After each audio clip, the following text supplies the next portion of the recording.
بالله السميع العليم من الشيطان اللعين الرجيم. بسم الله الرحمن الرحيم. الحمد لله الذي هدانا لهذا وما كنا لنهتدي لولا أن هدانا الله. لقد جاءت رسل ربنا بالحق والصلاة والسلام على النبي الأمي الخاتم لما سبق والفاتح لمن غلق المعلن الحق بالحق أبي القاسم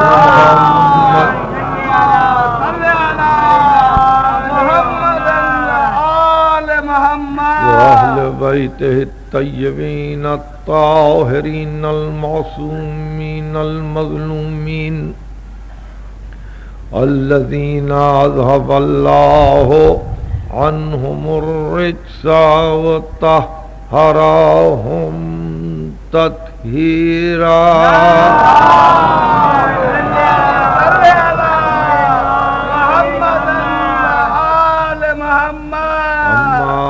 بعد وقد قال الله سبحانه وتعالى في محكم كتابه الحكيم: يا أيها الذين آمنوا لا تتخذوا الكافرين أولياء من دون المؤمنين.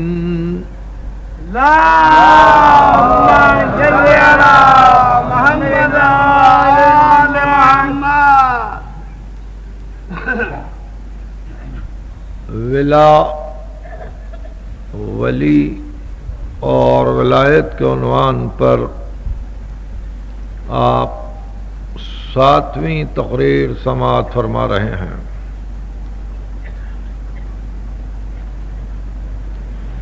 کل رات اور آج صبح اس سلسلے میں جو کچھ عرض کیا گیا تھا وہیں سے سلسلہ کلام کو آگے بڑھایا جا رہا ہے.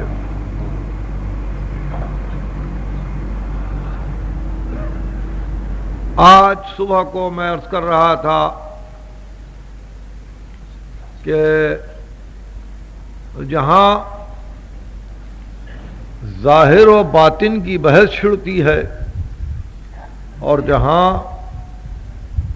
باطن کا اثر و نفوذ ظاہر پر یقینی معلوم ہوتا ہے، وہاں آپ کے لیے دلیل راہ، آپ کے لیے ہدایت کن خود آپ کا اپنا نفس ہے. یعنی یہ نفس کتنا آپ کے جسم کو متاثر کرتا ہے، نفس کی گہرائیاں کیا ہیں، یہ علماء علم النفس سے پوچھیے. اور حدیث نبوی وہ یہ کہ جس نے اپنے نفس کو پہچانا اس نے اپنے رب کو پہچانا. نعرہ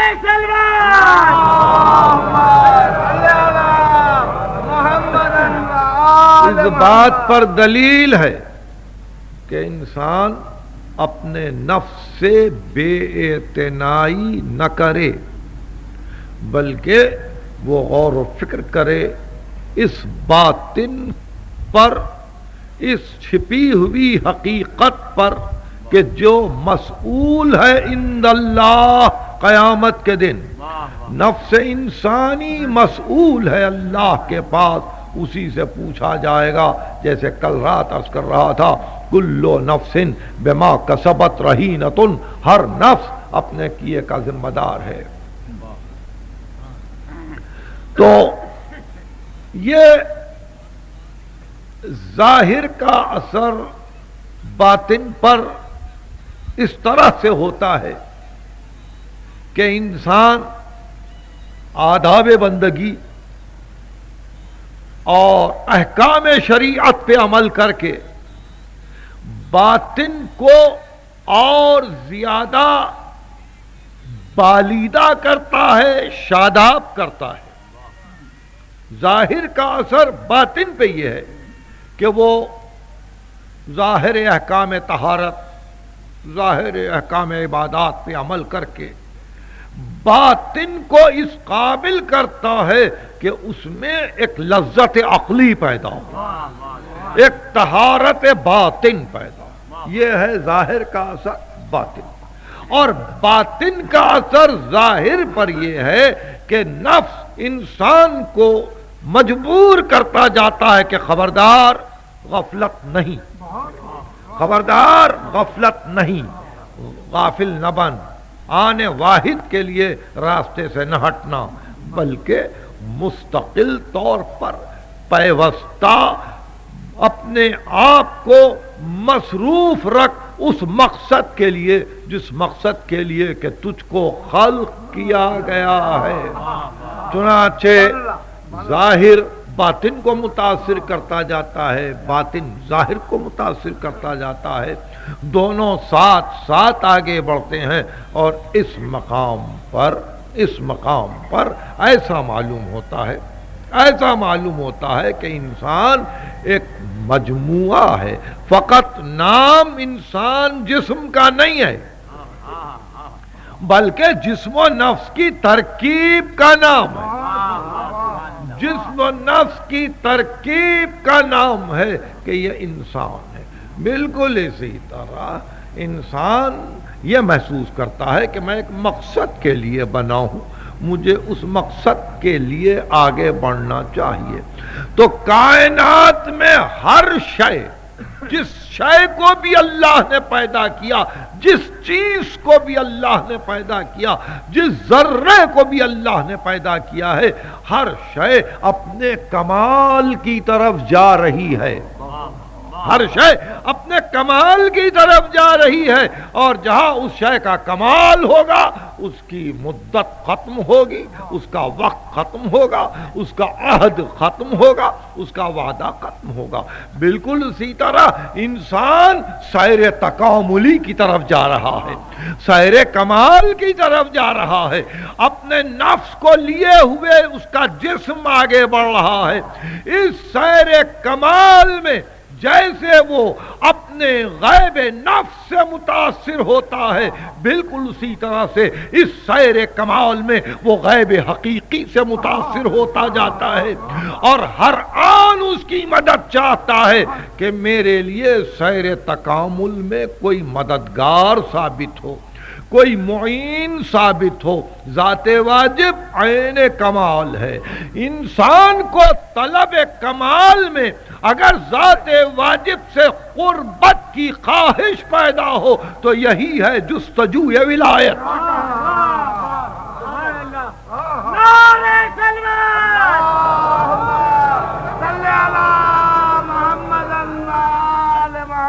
اس سیر تکاملی میں اگر انسان کمال کی طلب میں نکلے اور طالب کمال ہو کر راہ ڈھونڈے، اور ایسی راہ ڈھونڈے کہ جہاں یہ معلوم ہو کہ غیب تو متاثر کر ہی رہا ہے، کسی ایسے غیب سے مدد مانگو،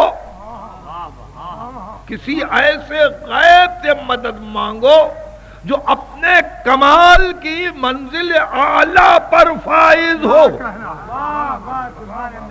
تو اب یہ ایک اور مسئلہ پیدا ہو گیا کہ طلب کمال اصل میں طلب ولایت ہے، طلب کمال اصل میں طلب ولایت ہے، کہ جہاں انسان چاہتا یہ ہے کہ کوئی ولی سہارا بنے، کوئی ولی سہارا بنے۔ اب ظاہر ہے کہ قرآن مجید نے وضاحت کر دی، ما لہم من دون اللہ من ولی ولا نصیر، ان کے لیے سوا اللہ کے نہ کوئی ولی ہے نہ کوئی نصیر. بالکل صحیح ہے, بالکل صحیح ہے. اللہ ہی ولی ہے, اللہ ہی ولی ہے.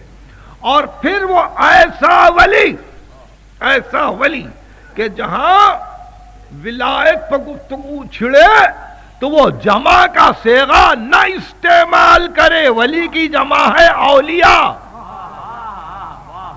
ولی کی جمع ہے اولیاء. تو یہ ہو سکتا تھا کہ اولیاءکم, کہ تمہارے اولیاء ہیں اللہ, رسول, صاحب ایمان. نہیں, مفرد کلمہ استعمال ہوا کہ تحقیق یہ ہے کہ اللہ تمہارا ولی ہے اور رسول اور صاحب ایمان اس کی جمع نہیں ہے, جمع نہیں ہے, ایک کے لیے استعمال کیا. مطلب یہ کہ میری ولایت حقیقت ولایت ہے, نبی کی ولایت اور صاحب ایمان کی ولایت میری ولایت کے تابع ہے.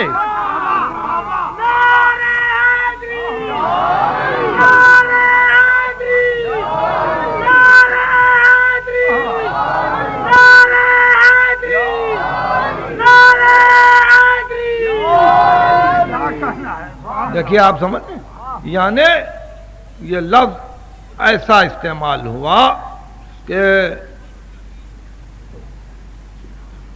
جیسے کسی واحد کے لیے استعمال ہو. انما ولیکم اللہ, یہ کافی ہے, اللہ تمہارا ولی ہے. آگے آیت کے پڑھنے کی ضرورت ہی نہیں ہے, مگر وہ رسول ہو. والذین آمنوا الذین یقیمون الصلاۃ ویؤتون الزکاۃ وہم راکعون.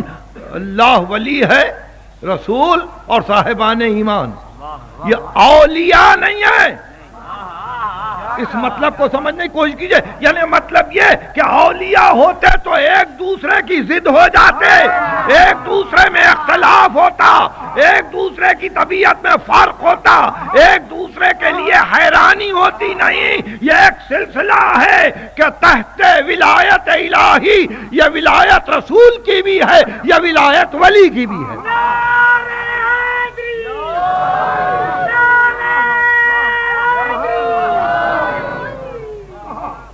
بہت اہم منزل ہے, بشرطے کہ آپ یاد رکھیں ہزاروں مرتبہ آپ نے اس آیت کو سنا ہے, مگر ایک مرتبہ غور تو کیجئے کہ قرآن مجید نے جمع کے صیغے بھی استعمال کیے ہیں اولیاء کے لیے. ایک مقام پر ارشاد ہوا ان الشیاطین لیوحون الی اولیائہم, شیاطین اپنے اولیاء کی طرف وحی کرتے ہیں. جیسے اولیاء رحمان ہیں ویسے اولیاء شیطان بھی ہیں. ان شیاطین, یہ قرآن پڑھ رہا ہوں, ان شیاطین لیوحون الی اولیائہم, یہ حقیقت ہے کہ شیاطین اپنے اولیاء کی طرف اشارے کرتے ہیں, باتیں کرتے ہیں اور وحی کرتے ہیں, وحی بھیجتے ہیں. لفظ وحی کو استعمال کیا ہے, لفظ وحی کو استعمال کیا ہے شیطان کے لیے. اور پھر اولیائہم الی اولیائہم, تو آپ نے دیکھا کہ ان کے لیے تو یہ جمع کا صیغہ پسند کیا گیا, مگر جہاں اگانگت ولایت بتلانی منظور تھی وہاں ایک ایسے لفظ سے جو واحد کے لیے استعمال ہو, مدعا وہ نکالا کہ جہاں یہ معلوم ہو کہ ولایت رسول ولایت حق سے الگ نہیں ہے, اور ولایت وسیع ولایت رسول سے جدا نہیں ہے.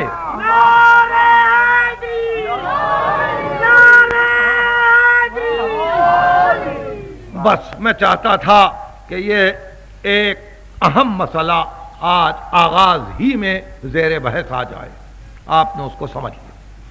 گفتگو یہ ہو رہی تھی کہ سیر تکاملی بشر, تکاملی تو آپ سمجھ رہے ہیں یعنی کسی کا کمال کی تلاش میں جانا, کسی کا کمال کو ڈھونڈنا, سیر تکاملی بشر میں انسان کے لیے بجز اس کے کچھ نہیں، بجز اس کے کچھ نہیں ہے کہ اس کو کسی ولایت کا سہارا ملے، بجز اس کے کچھ نہیں ہے کہ کوئی ولی سہارا دے، اور ظاہر ہے کہ اللہ سے بڑھ کر کوئی ولی نہیں ہے، اللہ سے بڑھ کر کوئی ولی نہیں ہے، مگر اللہ علت العلل ہونے کے باوجود، علت العلل ہونے کے باوجود، وہ کائنات کا خالق ہونے کے باوجود جب انسان کو پیدا کرتا ہے تو ظاہر ہے کہ پہلے انسان کو شاید امر کن سے پیدا کیا ہو، پہلا انسان حکم کن سے پیدا ہوا ہو، مگر اس کے بعد تو ایک سلسلہ ڈال دیا کہ یہاں بھی ایک بظاہر سبب رہے، ماں باپ سبب بنے، پانی برسے ابر سبب بنے، زمین سے غلہ اگے تو زمین سبب بنے، اور اسی طرح سے تمام اسباب پیدا کیے تاکہ اس کے نتائج آئیں، ورنہ اس کی قدرت کو اسباب کی ضرورت نہیں ہے۔ بالکل اسی طرح سیر تکاملی بشر میں ولایت حق کافی ہے، مگر چونکہ وہ مسبب ہے اس لیے وہ چاہتا ہے کہ سیر تکامل بشر کے لیے وہ ولایت تحت ولایت حق رہے جس کو بشر دیکھ سکے،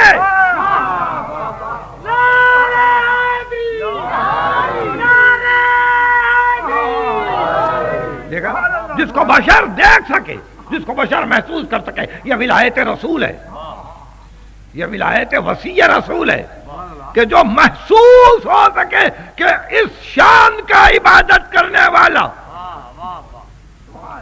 اس شان سے زکات دینے والا، اس شان سے جہاد کرنے والا، اس شان سے امر حق کو قائم کرنے والا، یعنی جو محسوس ہو تاکہ انسان جو فطرتاً نقال ہے وہ کوشش کرے کہ کچھ ہم بھی اس کے پرتو سے لیں۔ ذات واجب غیر مرئی ہے، ولی تو یقینی ہے مگر جو نظر نہ آئے، اس لیے لازم یہ تھا کہ جیسے شریعتوں کے لیے رسول بھیجے اور نبی اولو العزم بھیجے، بالکل اسی طرح انسانیت کے سہارے کے لیے ولی آئے، اور ولی آئے اور انسان کو راہ کمال بتلائے، سیر تکاملی بشر میں انسان کی مدد کرے، اور اسی سہارے کو ولایت کہتے ہیں، اسی سہارے کو ولایت کہتے ہیں۔ گفتگو یہاں تک پہنچی، اور ظاہر ہے کہ ہم آج صبح کی تقریر سے مسلسل ہیں، اس لیے ایک اور منزل، اور وہ منزل اگر طے ہو جائے آج تو ہم یہ سمجھیں گے کہ ہماری آنے والی 2 تقریروں میں اب ہم اپنے اختتام کے قریب ہیں۔ ایک بڑا اہم مسئلہ ہے، اس کو آج آپ طے کر لیں، میں آہستہ آہستہ بولنے کی کوشش کروں گا تاکہ دماغوں پر بار نہ ہو، گرا نہ ہو۔ دیکھیے 2 چیزیں ہیں، ایک ہے اصالت ہدف، الف صاد الف لام تے، اصالت ہدف۔ ہدف کے معنی آپ کو معلوم ہے، تیر سے اگر کسی مقام پہ نشانہ لگایا جائے تو اس نشانے کو کہ جس مقام پہ آپ تیر چلائیں گے ہدف کہتے ہیں۔ ہدف کے معنی یہ ہے کہ مقصد، ہدف کے معنی یہ ہے مدعا، ہدف کے معنی یہ ہے منتہائے نظر، ہدف کے معنی یہ ہے کہ آپ کا مطلوب حقیقی۔ اصالت ہدف کے معنی یہ کہ انسان کی نگاہ میں یہ رہے کہ کسی صورت مدعا ملے، اصالت ہدف کے معنی کسی صورت مدعا ملے۔ اور ایک دوسرا پہلو ہے اور وہ ہے تقدیس ہدف، اصالت ہدف تقدیس ہدف، یعنی وہ ہدف ہی کو مقدس جانے۔ یہ ایک اہم علمی بحث چل رہی ہے، میں چاہتا ہوں کہ آپ نے کافی مسائل ان تقریروں میں سنے ہیں اور محفوظ کیے ہیں، اس تقریر کو بھی محفوظ کیجئے۔ ایک ہے اصالت ہدف، ایک ہے تقدیس ہدف، یعنی جو مدعا ہے وہ مقدس ہے۔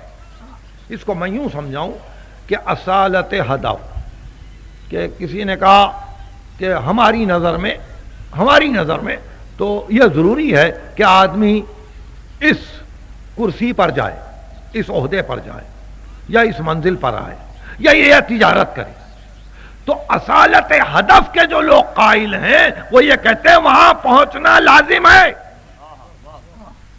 اب اچھے طریقے سے چلو، غلط طریقے سے چلو، کسی کو لوٹ کے چلو، کسی کو مار کے چلو، بہرحال مقصود ہدف ہے، وہاں پہنچو۔ ایک یہ طریقہ ہے جن کی فکر ہے اصالت ہدف، ایک طریقہ ہے کہ نہیں تقدیس ہدف، کہ ہدف مقدس ہے تو طریقہ بھی مقدس ہو۔ دیکھ رہے ہیں، ہدف مقدس ہے تو طریقہ بھی مقدس ہو۔ تو اصالت ہدف کے جو قائل ہیں، اب وہ جس طرح سے بھی آ جائیں تو دنیاوی امور میں تو آپ نے دیکھا کہ لوگ مدعا کو کیسے حاصل کرتے ہیں، اور جہاں تقدیس ہدف ہو کہ مقصد تو ہے مقدس، لیکن اگر وسیلہ نہیں ہے تو رکو، ٹھہرو جب تک کہ صحیح وسیلہ نہ ملے۔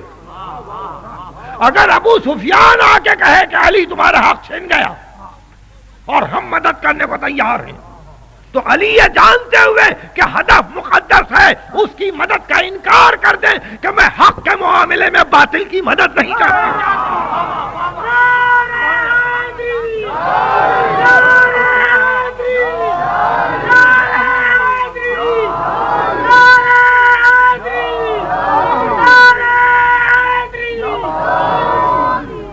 آپ میرے مطلب کو سمجھ گئے؟ اب اس کی ضد پر کچھ ہو، ایسا ہو سکتا ہے کہ جو کچھ بھی ہو بھائی، ہم کو تو ہمارا مدعا مل جائے۔ صفین کی لڑائی میں امیر شام نے امیر المومنین کے لشکر پہ پانی بند کر دیا۔ مشہور واقعہ ہے کہ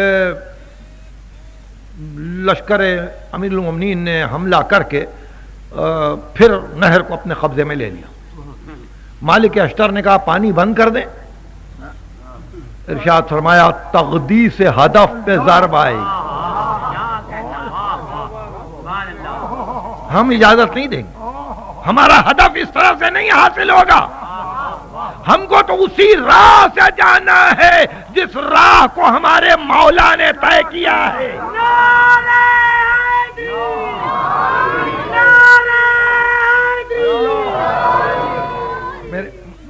ان لفظوں کو آپ سمجھ رہے ہیں نا، اصالت ہدف، تقدیس ہدف۔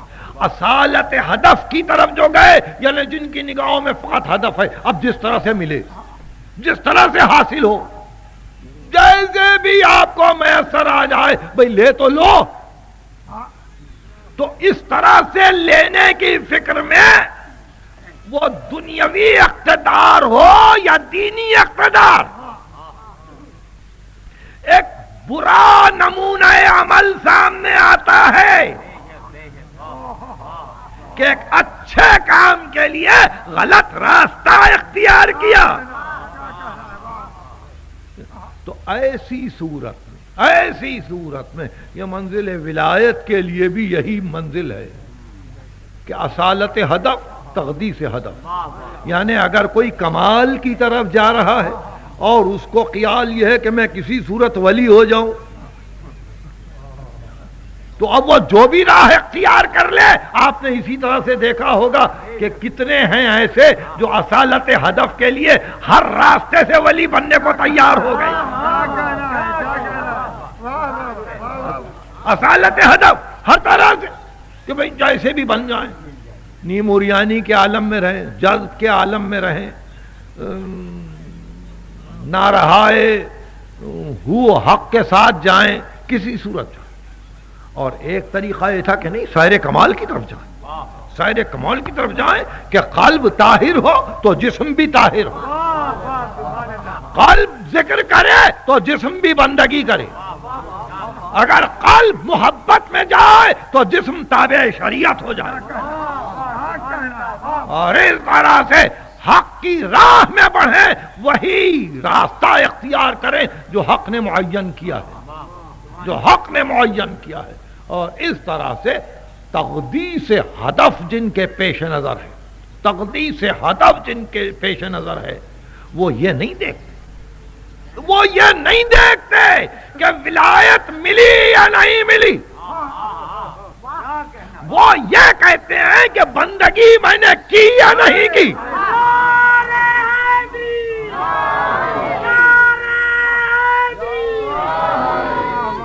میں نے بندگی کی یا نہیں کی، اور اگر میں نے بندگی کی ہے تو یقیناً ایک منزل آئے گی کہ جہاں میرا حق، میرا مالک، میرا مولا مجھے سرفراز کرے گا، وہ سرفراز کرے گا، جو مقام مجھے میسر ہو وہ یقیناً عطا کرے گا، میرا کام تو اس کے حکم کی تعمیل ہے، اور اس کی نظر ایک ہی آیت پر ہے سورہ حشر کی، وَمَا آتَاكُمُ الرَّسُولُ فَخُذُوهُ وَمَا نَهَاكُمْ عَنْهُ فَانْتَهُوا، جو رسول لائے لے لو،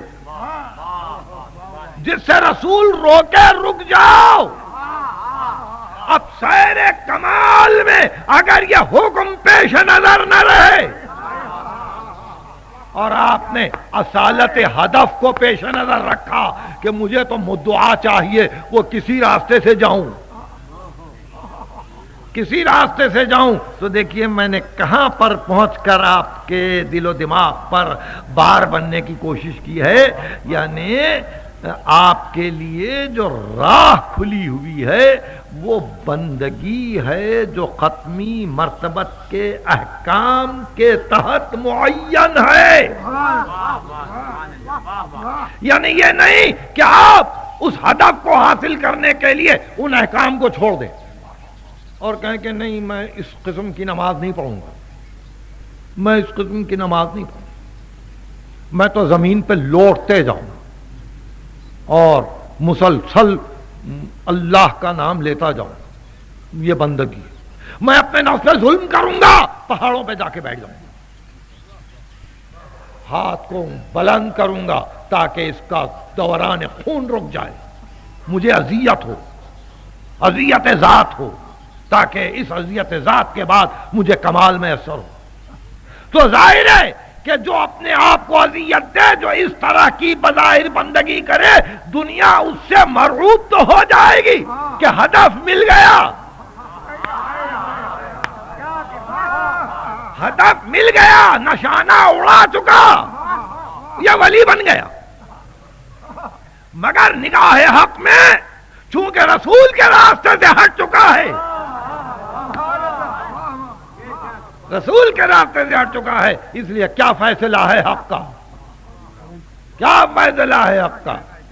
تو آپ نے دیکھا فیصلہ حق کچھ اور ہوگا، کچھ اور ہوگا، وہاں تو یہی کہا جائے گا کہ ہم انسانیت کے کمال کے لیے اور اس سیر تکامل کے لیے ہم نے کچھ مقامات اور مراتب مقرر کیے تھے، اپنے نام کو ہم نے رکھ دیا تھا رفیع الدرجات، درجوں کا بلند کرنے والا، تو ہم یہ چاہتے تھے کہ تم عبادت کرو، درجہ ہم بلند کریں، تم درجے کی فکر میں تم نے یہ عبادتوں کے رخ کو کیسے موڑ دیا، تم نے اپنی پسند کی عبادت کیسے چن لی، ابھی آپ نہیں سمجھ سکے۔ صبح کی 2 رکعت فرض ہے، کسی نے کہا کہ دیکھیے 2 رکعت سے انسان کے دل کو اور نفس کو اور انسان کے جسم کو تکلیف نہیں ہوتی ہے، میں فرض کر کے 40 رکعت پڑھوں گا، تو کیا آپ سمجھتے ہیں کہ وہ منزل پر پہنچا؟ ایک تو نافرمانی کی سزا ملی، دوسرے یہ کہ اپنی طرف سے شریعت میں اضافہ کرنے کا جرم ہوا، اور تیسری طرف یہ کہ آپ پر ایک بندگی کی قضا آئی، اور چوتھے یہ کہ آپ سمجھے کہ میں کمال پر پہنچا، کمال پر نہیں گئے بلکہ ترقی معکوس ہے، الٹ گئی ترقی، نقص پیدا ہو گیا۔ تو اس طرح سے اپنی طرف سے عبادتوں کا تصور نہ قائم کرو جب تک کہ محمد عربی نہ کہہ دے۔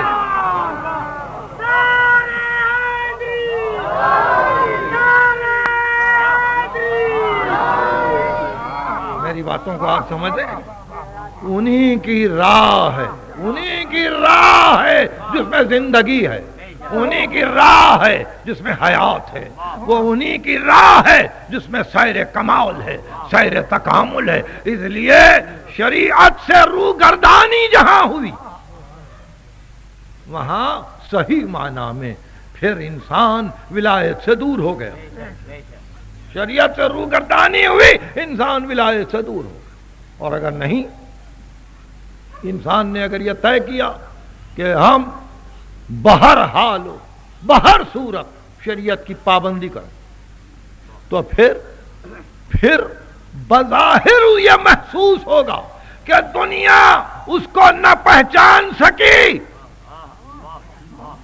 اور یہ اتنا اپنے آپ کو پابند شریعت بنا لیا تھا اس نے، مگر دنیا پہچان نہ سکی۔ تو دنیا کی پرواہ نہ کرو، دنیا کی پرواہ نہ کرو۔ تم نے تقدیس ہدف کا خیال کیا، ہدف تمہارے نزدیک مقدس تھا، تمہارے پاس وسیلہ بھی مقدس تھا، راستہ بھی مقدس تھا، اس لیے محرومی اور نا امیدی کا کوئی مقام نہیں ہے، یقیناً کامیابی ہے۔ تو ایک اہم مسئلہ چھڑ گیا، اس لیے میں سمجھتا ہوں کہ اس کو آپ اپنی عملی زندگی پر منطبق کر کے دیکھیں کہ اصالت ہدف کیا ہے اور تقدیس ہدف کیا ہے۔ یہی وہ منزل ہے کہ جہاں میرے مولا سے کہا گیا کہ ذرا ہاتھ تو بڑھائیے، اور علی کا ہاتھ کھینچ کے کہا کہ میں آپ کے ہاتھ سے بیعت کرتا ہوں۔ یہ تیسری منزل ہے، اور یہ کہنے والے حضرت عبد الرحمن ابن عوف ہیں۔ میں آپ کے ہاتھ سے بیعت کرتا ہوں کہ آپ اللہ کی کتاب، رسول کی سیرت، رسول کی سنت اور گزشتہ سیرتوں پر عمل کریں گے۔ دیکھیے، اگر اصالت ہدف پیش نظر ہوتی تو کہتے ارے کسی صورت تو مل جائے، کسی صورت تو مل جائے، ہم بعد میں سنبھال لیں گے۔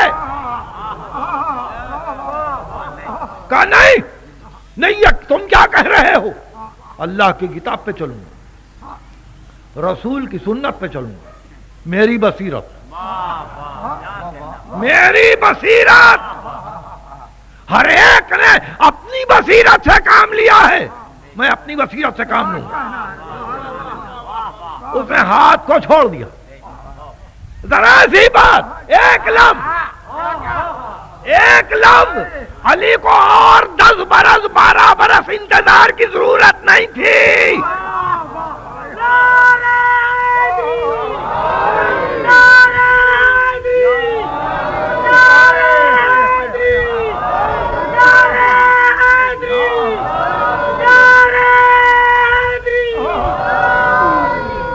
آپ نے سنا اصالت ہدف اور تقدیس ہدف کا۔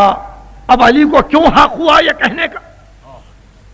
یہ بھی ایک بات ہے نا، آپ پوچھیں گے کہ علی نے ایسا کیوں کہا، یہ کہہ دیتے کہ نہیں، قرآن مجید نے ایک راہ معین کی، اور وہ سورہ یوسف، قل ہذہ سبیلی، کہہ دو اے رسول راستہ میرا ہے، یہ راستہ میرا ہے، ہذہ سبیلی ادعو الی اللہ، میں بلا رہا ہوں اللہ کی طرف،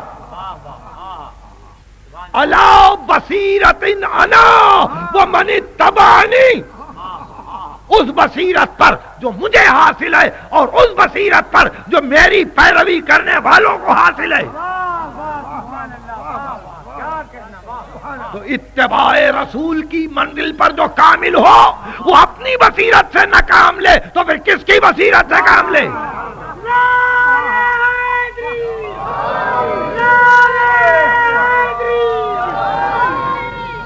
آپ نے دیکھا، اس لیے کہا کہ نہیں، میں یہ اصالت ہدف کا قائل نہیں ہوں جب تک کہ وسیلہ مقدس نہ ہو، طریقہ مقدس نہ ہو، مجھے ضرورت نہیں ہے، مجھے اس امر کی ضرورت نہیں. اور اس کے بعد امیر المومنین کہتے ہیں کہ شروع سے یہ ہوتا رہا، اما واللہ لقد تقمصها فلان.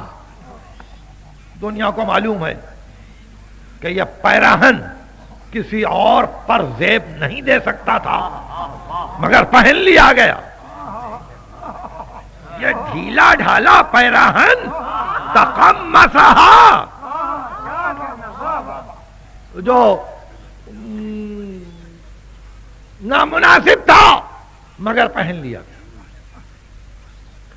اور پہننے والا یہ جان رہا تھا انہو لیعلم ان محلی منہا محل القدب من الرحا ینحدر عن السائل ولا یرقع الی الطیر. اور وہ جان رہا تھا کہ میری مثال اس ہدف سے یہ ہے کہ جیسے آسیہ کو نسبت محور سے ہے،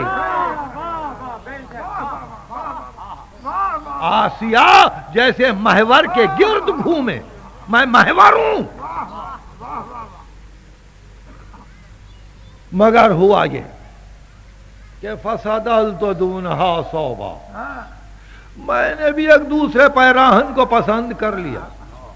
وہ تویت عنہا کشا، میں نے اپنا منہ پھیر لیا باوجود مصائب کے. وہ تفقت ارتائی بین ان اصول بید جزا او اصبر علی تخیت عمیا، اور میں دیر تک سوچتا رہا کہ کٹے ہوئے بازوؤں کے ساتھ لڑ پڑوں یا صبر کروں. فرأیت ان صبر علی ہذا احجا، میں نے دیکھا کہ صبر کرنا ہی مناسب ہے. فصبرت وفی العین قضا وفی الحلق حجا، میں نے صبر کیا، میری آنکھوں میں کانٹے کھٹک رہے تھے، میرے گلے میں پھانس تھی. ارات راسی نحوا، میں دیکھ رہا تھا میری میراث لٹ رہی تھی.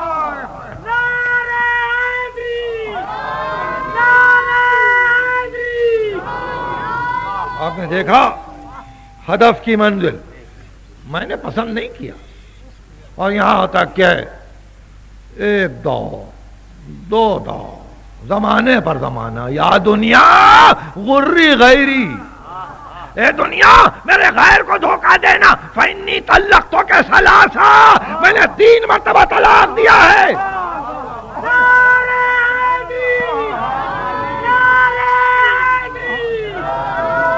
یا دنیا غری غیری، میرے غیر کو دھوکہ دے، مجھے نہیں. فإنی طلقتک ثلاثا.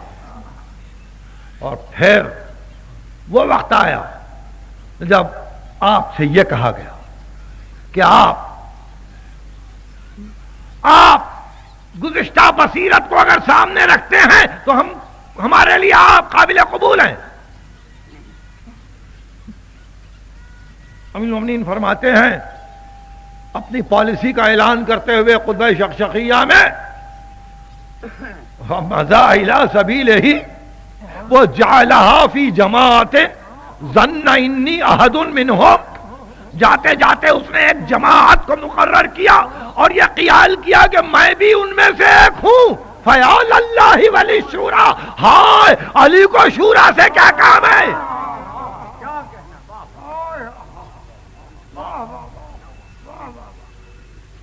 متى اعترض الريب في ما الاول منهم حتى صرت اقرن الى هذه النظائر، مگر میں نے بھی یہ کیا کہ میں ساتھ رہا. یہ اڑے میں نے پرواز کی، یہ زمین پر آئے میں نے ان کے ساتھ اٹھنے بیٹھنے کی کوشش کی. کیوں؟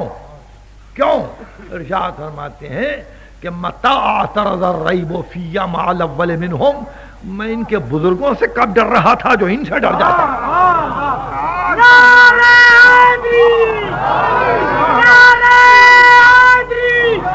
متى درز الريب في ما الأول منهم حتى صرت أقرن إلى هذه النظائر ولكن أصففت إذا صفوا وطرت استاروا. اور اس کے بعد وقت گزرا، اتنا طویل زمانہ گزرا، 24 برس گزر گئے، اور اب دنیا جمع ہوئی تو اس طرح سے جمع ہوئی کہ اب نہ نامزدگی ہے، نہ شورا ہے، نہ الیکشن ہے. اب سارا مدینہ، سارا یثرب، بصرے کے تمام علاقے کے لوگ، مختلف مقامات عرب سے لوگ آئے ہوئے، یمن کے لوگ، سب کے سب گھر پر. اب آپ آئیں، ارشاد فرمایا دعونی والتمسوا غیری، اب بھی مجھے چھوڑو، کسی غیر کے پاس جاؤ. فَإِنَّا مُسْتَقْبِلُونَ عَمْرًا لَهُ وُجُوهٌ وَأَلْوَانٌ، میں کچھ چیزوں کو دیکھ رہا ہوں جس کے مختلف رنگ ہیں، مختلف چہرے ہیں، ابھی تم سمجھ نہیں سکتے. لا تثبت بہ العقول، وہاں تمہاری عقلیں ثابت نہ رہ سکیں گی. اور سنو، اگر تم نے جبر کیا اور میں نے قبول کیا تو لرکبت بکم بما عالم، میں تمہاری گردن پہ سوار ہو جاؤں گا اس علم کے ساتھ جو مجھے حاصل، اور اس وقت کسی ملامت کرنے والے کی ملامت مجھے ڈرا نہ سکے گی. اور اس کے بعد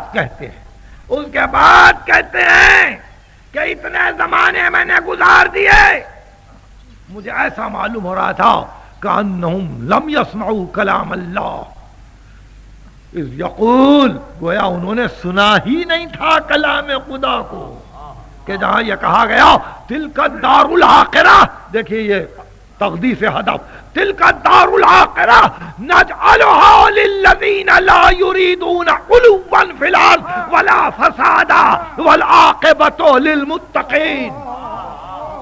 یہ سورہ قصص کی آیت آپ نے پڑھی اپنے خطبے میں کہ دار آخرت ان کے لیے ہے جو غرور نہ کریں، جو فساد نہ کریں، جو علو مرتبت نہ چاہیں، اور عاقبت تو متقین کے لیے ہے. اس کے بعد بے اختیار کا فلولا حضور الحاضر وقیام الحجت لوجود الناصر وما اخذ اللہ علی العلماء ان لا یقاروا بقزۃ ظالم ولا صغب مظلوم لالفیت حبلها علی غاربها ولا سقیت آخرها بکاس اولها. اگر یہ مجمع نہ ہوتا بیعت کرنے والوں کا، اور اگر خدا قیامت کے دن یہ پوچھنے والا نہ ہوتا کسی عالم سے کہ تم کو جب موقع ملا تھا تو تم نے عدل قائم کرنے کی کیوں کوشش نہیں کی، تو میں اس ناقے پر مہار کو اس کی ڈال کر اسی طرف ہانک دیتا جہاں سے یہ ناقہ آیا تھا.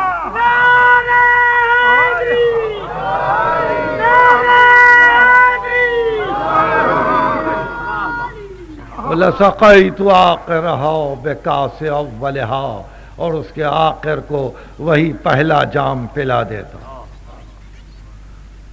ابن عباس کہتے ہیں کہ کسی نے اٹھ کے کوئی خط دیا، خطبے کے دوران میں خطبے کو روک کے خط پڑھا اور اس کے بعد خط کو بند کیا. ابن عباس نے کہا وہیں سے خطبہ شروع ہو. ارشاد فرمایا تلک شقشقۃ حضرت، یہ کیفیت تھی اظہار خیال کی کہ جو ختم ہو چکی. یہ ایک کیفیت تھی اظہار خیال کی جو ختم ہو چکی. تو اس کے یہ معنی تھوڑی ہے کہ جذب تھا، جذب تھا، نہیں، بلکہ جہاں تک کہنا تھا وہ کہہ چکے تھے.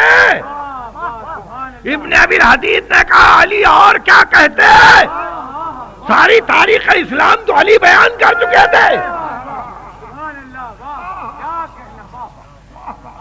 تو یہ وہ منزل ہے کہ جہاں تقدیس ہدف پیش نظر ہے، اس لیے غلط طریقے استعمال نہ کیے جائیں، غلط طریقے استعمال نہ کیے جائیں. جمل کی لڑائی میں مروان ابن حکم اسیر ہو کے آیا، اسیر ہو گیا ہے۔ امام حسن مجتبیٰ نے سفارش کی، ارشاد فرمایا چھوڑ دو بیٹا، چھوڑ دو، میں اس حالت میں اس کو چھوڑ رہا ہوں کہ اس کے 4 بیٹے بادشاہی کریں گے اور خود یہ حکمرانی کرے گا۔ تو جو کچھ ان کی اولاد نے کیا آل رسول سے وہ دنیا کو معلوم ہے، مگر اس کے باوجود آپ نے کہا کہ راستہ یہ نہیں ہے، راستہ یہ نہیں ہے کہ اسیر کو قتل کیا جائے، یہ طریقہ نہیں ہے کہ اسیر کو قتل کیا جائے، ہدف نہ ملے نہ ملے، وسیلہ تو مقدس ہو۔ تو آپ نے دیکھا یہ وسیلے کے تقدس کے ساتھ جب ہدف کو مقدس کیا اور اپنا وقت گزار کے وہ دنیا سے 21 محرم کو رخصت ہو گئے تو دل و دماغ پہ چھا گئے، نسلوں میں سما گئے، عارفوں کے لیے نبی بن گئے، سالکان راہ کے لیے مشعل ہدایت بن گئے، اور سب کی زبان پر آج انہی کا نام رہا، اس لیے کہ انہوں نے کوئی غلط راہ کبھی اختیار ہی نہیں کی۔ یہ وہ منزل ہے، یہ وہ منزل ہے ولایت کی کہ جہاں ولی برحق اپنی ولایت ذاتی سے نہیں تحت ذل ولایت الہی کام کر رہا ہے۔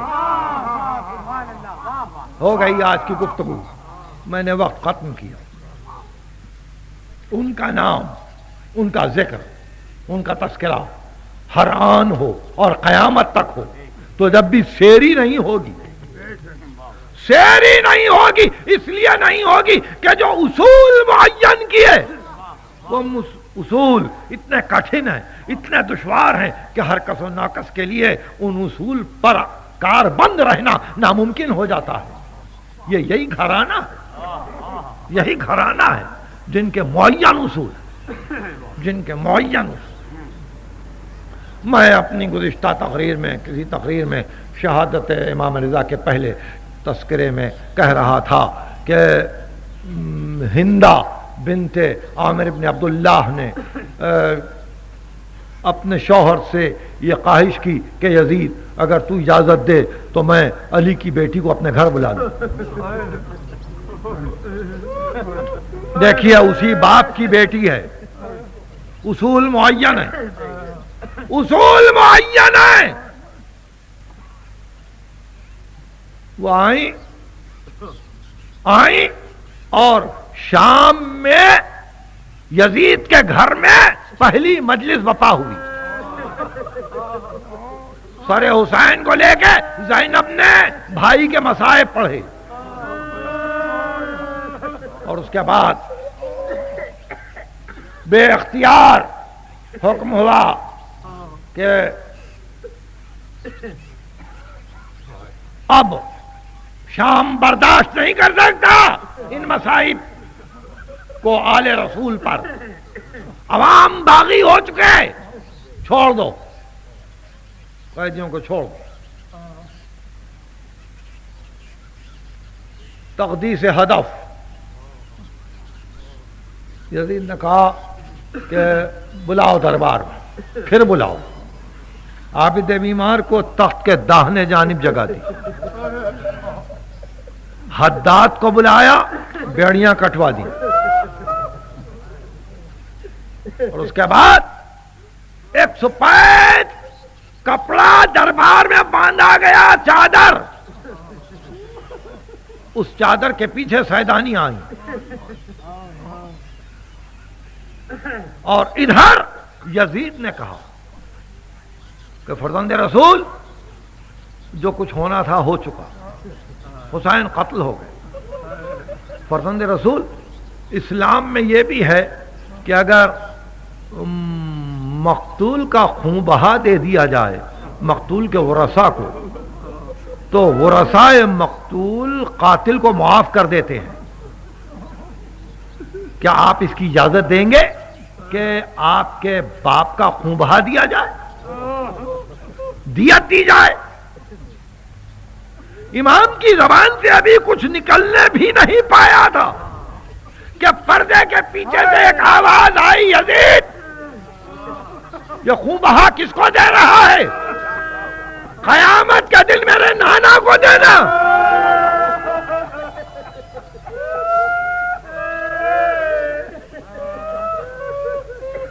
قیامت کے دن یہ خون بہا میرے نانا کو دینا۔ اس نے معذرت کی اور کہا شہزادی آپ سفر کے لیے آمادہ ہیں؟ کہا ہاں مجھے جانا ہے، میں واپس جانا ہے مجھے، اور پہلے بھائی کے پاس جانا۔ دیکھیے 2 دن باقی ہے چہلم کو، غریبوں کا چہلم 2 دن باقی ہے، اور ہم کو کئی منازل ابھی طے کرنے ہیں۔ کہا کہ آپ اپنا لوٹا ہوا سامان واپس چاہتی ہیں؟ فرمایا نہیں، بالکل نہیں، بالکل نہیں، مگر ایک بات ہے یزید، وہ لوٹا ہوا سامان آ جائے تو میں ایک امانت کو لے لوں۔ وہ لوٹا ہوا سامان سامنے آیا اور علی کی بیٹی نے ایک ایک چیز کو ہٹایا اور اس کے بعد بھائی کا کرتا اٹھا کے منہ پہ لگا۔ بس ہو گئی گفتگو۔ آج امام رضا کی شہادت تھی۔ امام رضا راوی ہیں، امام رضا راوی ہیں کہ مجھ سے میرے پدر گرامی موسیٰ بن جعفر نے کہا، موسیٰ بن جعفر راوی ہیں کہ مجھ سے میرے پدر گرامی جعفر ابن محمد نے کہا، جعفر ابن محمد راوی ہیں کہ مجھ سے میرے پدر گرامی محمد باقر نے کہا، محمد باقر راوی ہیں کہ مجھ سے میرے پدر گرامی زین العابدین نے کہا، اور وہ یہ کہتے تھے علی ابن الحسین کہ قیامت کے دن جب یہ اعلان ہوگا کہ فاطمہ عرصہ محشر میں آ رہی ہیں، اور جب پیغمبر استقبال کریں گے اور پوچھیں گے کہ زہرا کیا لائیں، تو فاطمہ اپنے بچے کا لہو بھرا ہوا کرتا پیش